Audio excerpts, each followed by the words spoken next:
campus for 3 years as a coach, but what an impact he made in those 3 years. He led his Lady Cardinals to back-to-back conference championships, which started the current run of 24 conference titles in the past 25 years. His Lady Cardinals reached 2 Regional 14 tournament championship games. He was twice named Conference Coach of the Year. He coached 5 All-Americans and 14 All-Conference players during his tenure. In 1992-93 season, his Lady Cardinals reached the #1 national ranking, and he recruited the majority of the 1994 national championship team before leaving. He went on to coach at Stephen F. Austin University for 1 year, where his Lady Jacks won the Southland Conference title and an NCAA tournament berth. He was named the Southland Conference Coach of the Year.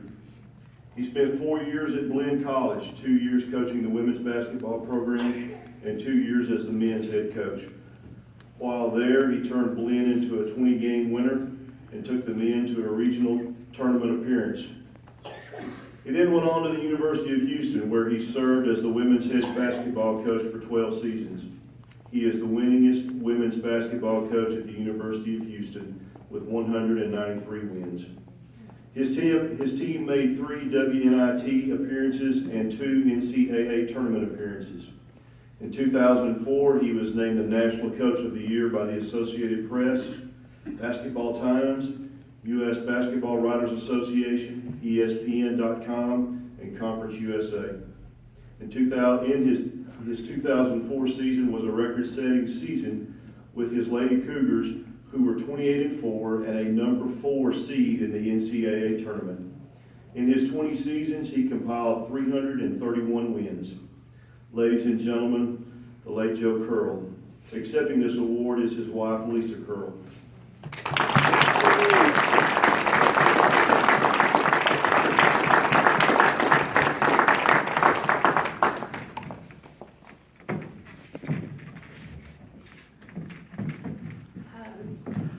This is going to be hard for me.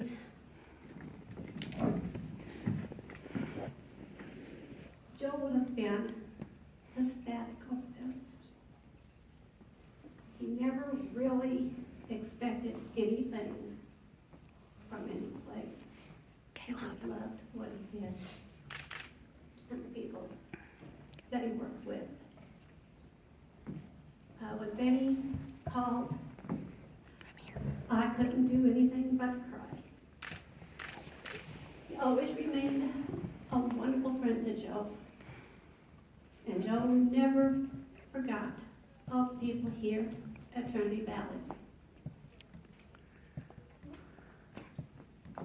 I've got notes, I have to read them. I won't be able to remember. As we were driving into Athens, so many good memories came flooding back into my mind. This was Joe's first head coaching job, and I couldn't have been more proud and happy for him. Our girls, Angela and Jennifer, were just little at the time. They were so involved with all of Joe's teams, but they absolutely loved this team here at Trinity Valley. I remember before each game, the team would do chants before coming out of the locker room, and both of my girls would be right in the middle with them, chanting right along with them. They were definitely a part of that team, and those teams totally embraced my girls.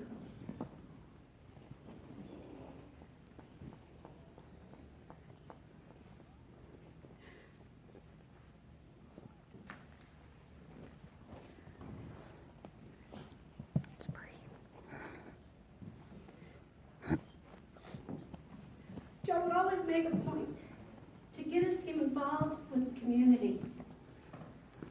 Each year during homecoming, he would put our own personal basketball goal into the bed of a trailer and have the team decorated to be one of the floats in the parade.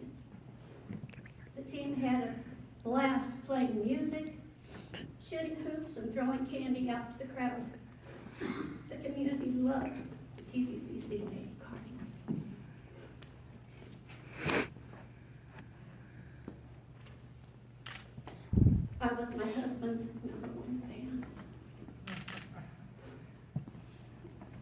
I was front and center at every one of his games. To see how the college and the community embraced Joe, our family, and his team was truly amazing. He built the team from the ground up, and by the end of his 3-year career, all of the Lady Card games were standing room only. The Trinity Valley Gym was one of the best gyms to play and to watch a game.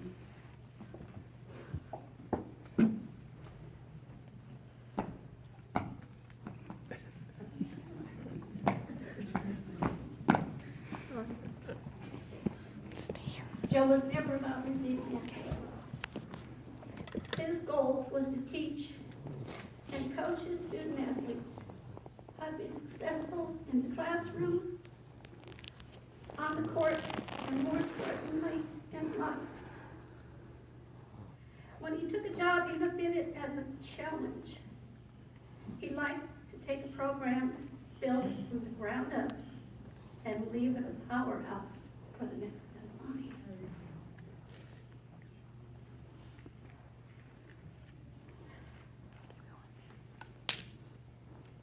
One of his favorite quotes was, "I work to plant a shade tree for which the shade I will never have the chance to sit under." He did this everywhere he coached. I remember the last year he coached at Trinity Valley, the team was the best it had been in years, and our hopes were to win the junior college national championship. Due to unfortunate injuries and a last-second buzzer beater, our dreams were crushed. The following year, after Joe took the job at SFA, the Cardinals went on to win the national championship with many of the same team members and several of Joe's new recruits. They have been a powerhouse ever since. After all these years, it is nice to finally sit under that shade tree with Joe, smiling down from heaven. I want to thank all of the board members for voting Joe into the Cardinal Hall of Fame. It was truly an honor, and I promise this day will be forever cherished in my heart and my family's hearts. Thank you all so very much.